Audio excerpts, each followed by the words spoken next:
Olá, bom dia, boa tarde, boa noite, né? Eu sou a Adeliana, estudante de psicologia da Faculdade IESB em Brasília. Hoje nesse evento apresento o meu trabalho titulado Maternidade Atípica, o autorrelato como dispositivo formativo de si enquanto mãe de uma criança autista. Esse trabalho foi orientado pela professora Juliana Caixeta e o nosso objetivo foi identificar os significados relacionados à maternidade atípica de uma mãe, a Lia, com o seu filho autista do transtorno do espectro autista, TEA.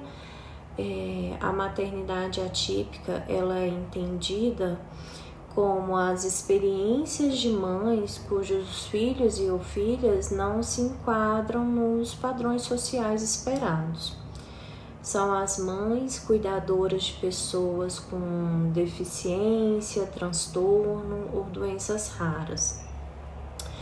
A maternidade atípica em relação a crianças com transtorno do espectro autista tem sido desafiadora e demandando uma adaptação contínua das expectativas e das práticas, né?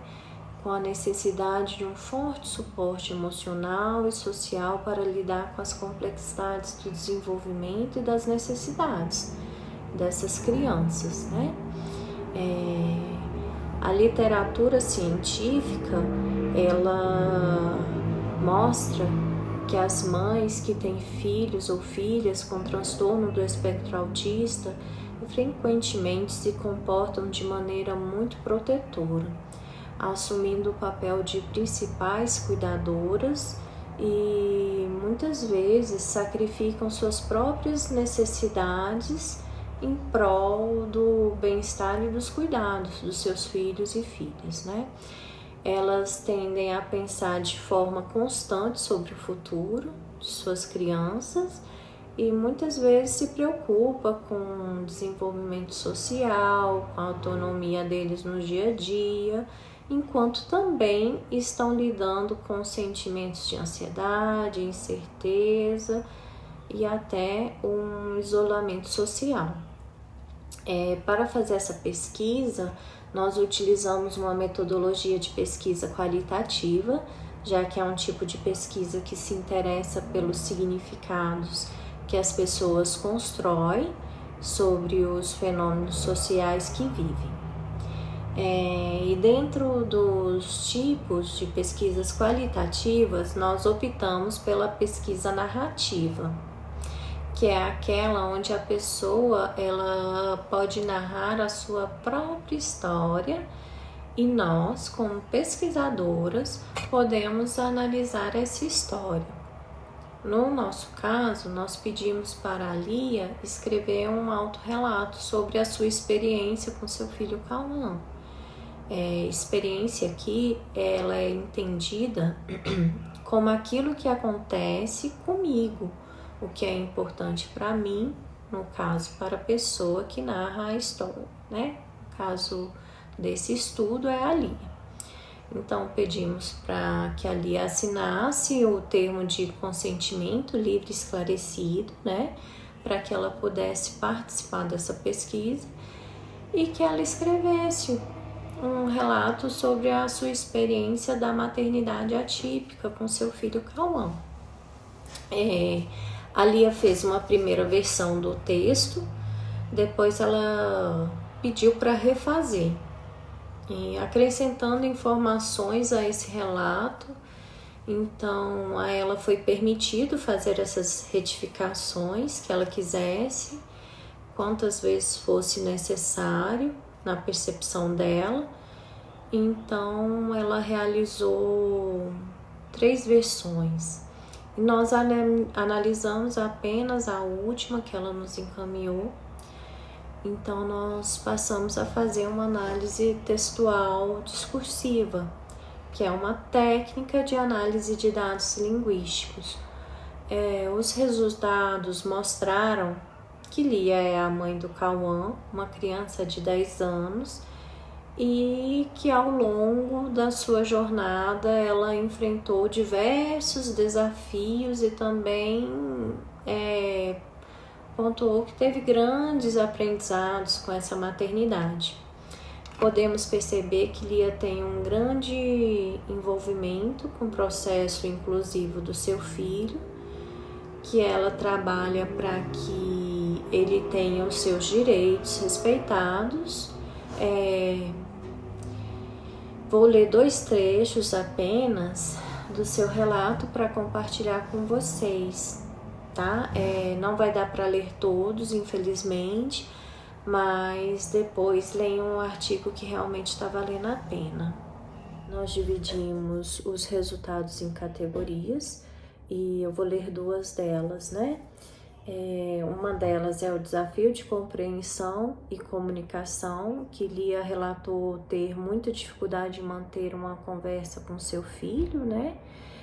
Na maioria das vezes ele não quer conversar, ele se esquiva dessa conversa e não responde à mãe de forma consistente. Então ela escreveu: dói quando ele sofre bullying, quando é isolado e quando percebe que é diferente das outras crianças, mas não consegue verbalizar a dor que sente. Dói ter que analisá-lo constantemente para compreender de forma mais assertiva possível o que ele está sentindo e passando. Dói não conseguir manter uma conversa mais prolongada com meu filho e muitas vezes não conseguir compreendê-lo. O outro ponto que nós trazemos é o medo pelo futuro, que ela expressou uma preocupação constante pelo futuro do seu filho, especialmente em relação às dificuldades que ele pode enfrentar por ser autista, né? Então ela escreveu: com a maternidade atípica, as mães perdem até o direito de morrer em paz. Eu fico sempre preocupada pensando no que fazer para prepará-lo para a vida. Bom, realmente uma pena, né, de não termos mais tempo para poder compartilhar aí mais conteúdo. Bom, nas considerações finais, nós concluímos então que a maternidade atípica da Lia apresenta muitas semelhanças com a maternidade atípica de outras mulheres participantes de pesquisas, que tem esse fenômeno como foco. Percebemos que se trata de uma mãe bastante articulada no processo de maternidade e ela percebe essa maternagem como um vínculo forte entre mãe e filho que é capaz fazer que ela se mobilize, que mobilize outras pessoas também, serviços também, para que as necessidades do seu filho sejam atendidas, né, com qualidade e com seus direitos. Há também relatos de muitas dores, porque em uma sociedade excludente sofre com discriminação e preconceito. Mas percebemos nesse trabalho o potencial da maternagem como uma grande experiência de vinculação da mãe com seu filho. E esse autorrelato ele mostrou uma técnica de pesquisa muito interessante para a gente coletar informações, né, sobre as experiências das pessoas que vivem situações tão delicadas de vida, que envolvem o enfrentamento de relevantes injustiças e relevantes desigualdades sociais. Bom, é isso. Eu agradeço ao CONEDU, ao IESB e ao UNB por essa oportunidade enriquecedora. E também me coloco à disposição para um futuro diálogo para quem tiver interesse, tá? Pode ser por meio do meu e-mail, adeliana.caixeta@gmail.com. Obrigada a todos e a todas e desejo um excelente congresso para vocês.